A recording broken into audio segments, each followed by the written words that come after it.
Pemirsa, fenomena ibu bunuh anak marak terjadi belakangan ini. Lantas apa sebenarnya yang menjadi pemicunya sehingga membuat seorang ibu nekat melakukan hal di luar nalar bahkan menghilangkan nyawa anaknya sendiri? Kami akan membahasnya bersama psikolog Intan Erlita Novianti. Assalamualaikum, selamat siang Mbak Intan. Waalaikumsalam warahmatullahi wabarakatuh. Mas Rizky, apa kabar? Alhamdulillah baik, semoga Mbak Intan juga dalam keadaan sehat. Bagaimana Mbak Intan melihat peristiwa ini, fenomena ini, seorang ibu melukai 3 orang anaknya, bahkan 1 meninggal dunia? Ya, ini sebenarnya miris ya. Tadi aku lihat sedikit cuplikan rekamannya juga cukup miris buat saya. Kebetulan juga saya seorang ibu ya gitu ya.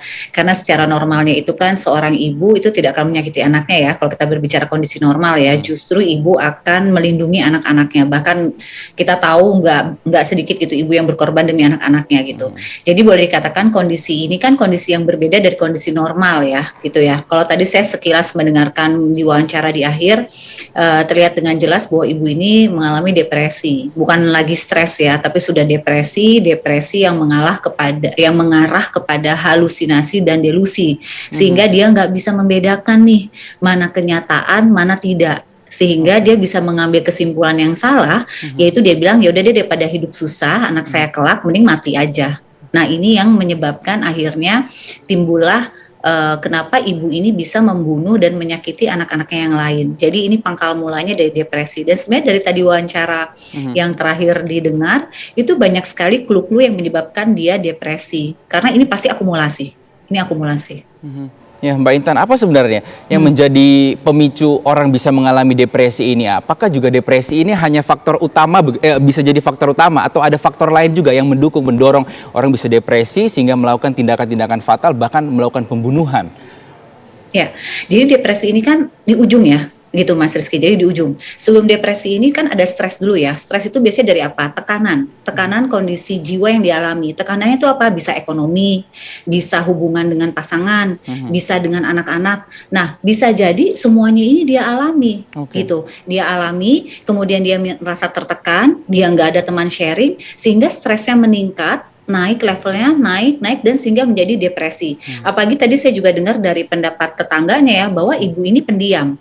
Apalagi orang pendiam Mas, orang pendiam biasanya kan cenderung menekan apa yang dia rasakan, ya kan. Nah pada saat dia tidak bercerita keluar, pada saat dia tidak mendapatkan teman ngobrol yang memang bisa membuat dia sedikit lega walaupun tidak selesai masalahnya ya, ketika dia terdiam dan hanya mengendap, justru itu akan menjadi pertanyaan-pertanyaan dan jawaban-jawaban yang salah. Makanya timbul kata dendam. Ya kan tadi juga keluarkan dari kata ibu itu kan, saya dendam. Nah, dendam ini kan akumulasi dari apa? Ketika dia merasa apa yang dia harapkan tidak sesuai dengan apa yang diinginkan gitu kenyataannya. Nah, ini timbul hal-hal yang memang akhirnya ketika tidak ditangani, ditambah suaminya juga jauh, ya kan tidak di kota yang sama, sehingga dia merasa tidak ada orang untuk berbicara. Kenapa anak yang disakiti? Karena anak itu sosok yang lemah. Iya kan, orang tua itu menganggap anak itu milik saya, maka ketika dia merasa anak itu kepunyaan dia, kepemilikan dia, maka dia merasa saya bisa menyakiti anak saya karena anak itu milik saya. Nah ini ketika sudah masuk di level depresi tadi, karena kan dia sudah delusi dan halusinasi sehingga dia nggak bisa membedakan harusnya dia bagaimana, tapi dia melakukannya seperti apa.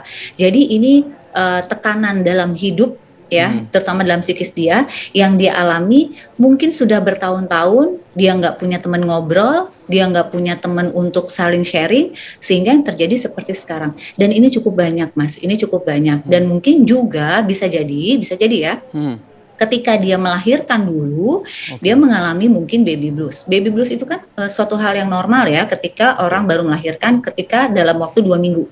Jadi 2 minggu itu harus sudah selesai tuh baby blues itu ya kan.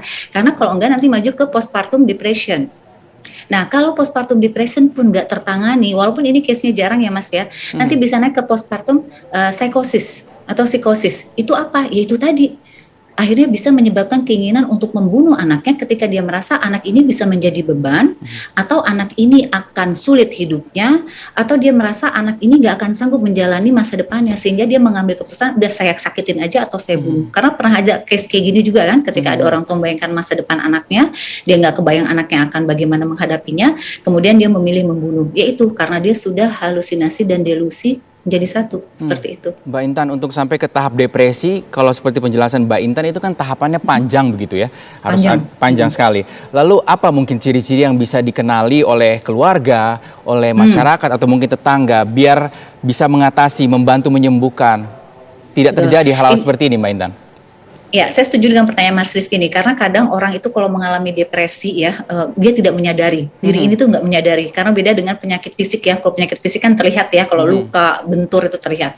Tapi memang harus aware dari sekitar. Yang harus menjadi perhatian dari semua tetangga, kerabat, keluarga itu apa? Yang pertama, ketika sudah terjadi perubahan karakter, yang tadinya pendiam jadi murung, kemudian suka menarik diri, dia sering nangis, dia sering melamun, terus sudah mulai mengabaikan kewajiban-kewajibannya, misalnya kayak memberikan anak makan, karena kan kayak gitu kan menyakitin, nggak langsung sekonyong-konyong mau membunuh, Mas. Pasti tuh ada kayak dia males ngurusin anaknya, rumah mulai berantakan, kemudian juga dia udah mulai kasar kepada anaknya. Nah, ini sudah harus cari ciri-ciri, apalagi ya, kita kan dalam kondisi normal kadang melihat ya, kalau orang tua terlalu ngebentak anak terlalu kencang aja kan kita ada, kok orang tua kayak gitu ya, suka ada gitunya ya, ada sign-nya kayak gitu kan. Nah, ketika melihat ada di lingkungan kita memarahi anaknya, levelnya udah nggak normal gitu, kemudian memukul anak dengan udah yang kayak kasar, nah ini udah menjadi sign buat kita bahwa oke, berarti ibu ini harus butuh ditolong. Menolongnya, kadang kita nggak usah mikir bahwa oh harus dibawa ke psikolog ya, harus dibawa ke psikiater ya, nggak usah kayak gitu dulu. Kadang-kadang ya, orang-orang stres untuk menuju depresi itu kan panjang ya waktunya ya, mereka tuh cuman butuh dia apa coba, didengerin. Dia tuh cuma butuh didengerin, dan dia butuh diyakinkan bahwa dia nggak sendirian. Walaupun masalah itu nggak selesai, tapi ketika dia mempunyai inner circle yang kuat, itu akan membuat dia kuat. Kemudian yang kedua, yang paling kuat siapa? Pasangannya. Pasangannya itu harus mensupport. Support system terbesar tuh pasangannya. Jadi ketika pasangannya di luar kota, bukan berarti hambatan untuk berkomunikasi, kan dia bisa teleponan, dia bisa video call, mungkin dia bisa pulang berapa bulan sekali. Dan ketika pasangannya nggak ada, dan ketika pasangannya nggak ada, selanjutnya siapa? Ketika pasangannya nggak ada, coba keluarganya. Nah, ini penting juga, karena keluarga adalah circle yang memang harus memahami bahwa kita harus bergandengan tangan. Nah, jadi dituntut apa? Peka. Poinnya adalah itu, Mas Rizky. Baik. Penting sekali ya peran dari keluarga maupun juga pasangan. Baik, terima kasih Mbak Intan Erlita atas kesempatannya untuk pemirsa TV One, Mbak. Kita harapkan tidak terjadi lagi ya, Mbak. Aku nggak bisa dengar Mas Rizky, mungkin seperti ini. Sepertinya terputus. Terima kasih, Mbak.